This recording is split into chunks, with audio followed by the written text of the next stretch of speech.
আসসালামু আলাইকুম। আজকে সকাল সকাল চলে আসলাম ছাদ বাগানে বাজার করতে। আজকে বাইরের বাজার দিয়ে খাবো না, আজকে ঘরের বাজার দিয়েই রান্না করে খাবো। তো আমার খুব শান্তির এবং খুব প্রিয় একটা জায়গা আমার এই ছোট ছাদ বাগানটা।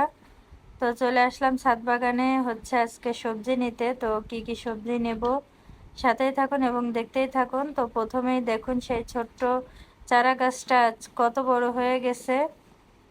তো মাশাল্লাহ, এই যে পুঁইশাকগুলো কাটার মতো হয়ে গেছে। তো আজকে যতটুকু প্রয়োজন ততটুকুই নিয়ে নিব।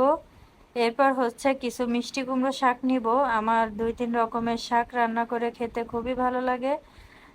আপনাদের কাদের এরকমের 2-3 পদের শাক একসঙ্গে মিলায় রান্না করে খেতে ভালো লাগে অবশ্যই কমেন্টের মাধ্যমে জানাবেন। তো শাক নেব, শাকের সঙ্গে তো কাঁচা ঝালও লাগবে। তো মাশাল্লাহ, দেখুন আমার এই ছোট গাছটিতে অনেক কাঁচা ঝাল হয়েছে। তো আমি এইখান থেকে বেশি কাঁচা ঝাল নেব না, অল্প কিছু এখান থেকে নেব। আর একটা গাছ আছে, ওইখান থেকেও কিছু কাঁচা ঝাল নেব। তো এই যে এই গাছটা থেকেও আমি কিছু কাঁচা ঝাল নিয়ে নিব। তো গাছগুলোর দিকে তাকালে আমার অনেক ভালো লাগে। ছোট ছোট চারা থেকে আজ এত সুন্দর বড় হয়েছে গাছগুলো, এটা দেখলেই আমার মন ভালো হয়ে যায়। এরপর শাক খেতে গেলে তো অবশ্যই লেবু লাগে। তো লেবু গাছ থেকে লেবু পাড়তে গেলেও আমার অনেক মায়া লাগে। তারপরেও খাওয়ার জিনিস যেহেতু খেতে তো হবেই, তবে খাওয়ার থেকে গাছে ফল দেখতে বেশি আনন্দ। শেষ হয়ে গেলে তো আর এই আনন্দটা থাকবে না। তো এই যে 2টা লেবুই নিলাম, বেশি নিব না। তো লেবুও নিয়ে আসে, শাক পাতা নিয়ে আসে, সেই আজকের আমার হারভেস্ট ছাদ বাগান থেকে।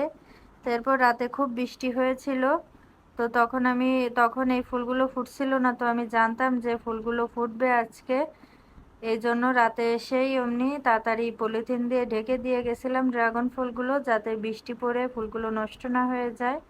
তো এই যে ফুলগুলো ফুটে এইভাবে বুঝে আছে। তো এটাকে আর পরাগায়ন করে দিতে পারিনি রাত্রে। তো এখন যতটুকু পারা যায় ততটুকুই পরাগায়ন করে দিচ্ছি, দেখা যাক বাদ বাকিটা আল্লাহ ভরসা কি হয়।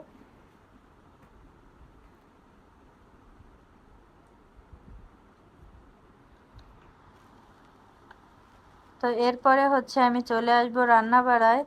তো এই যে শাক আলু সব কিছুই যাবতীয় যা লাগে রান্না করতে গেলে সব কিছুই আমি গুছিয়ে নিছি।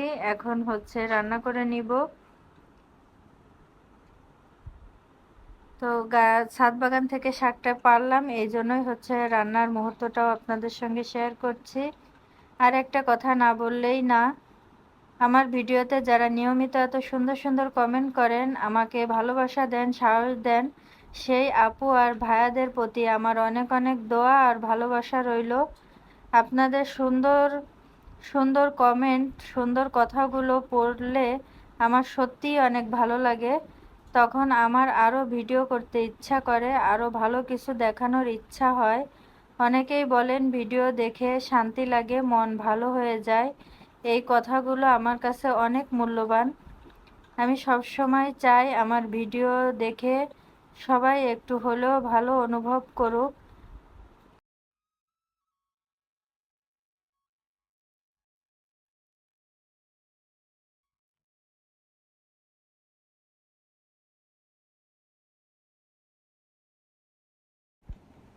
তো এই তো রান্নাবাড়া প্রায় শেষ হয়েই আসছে।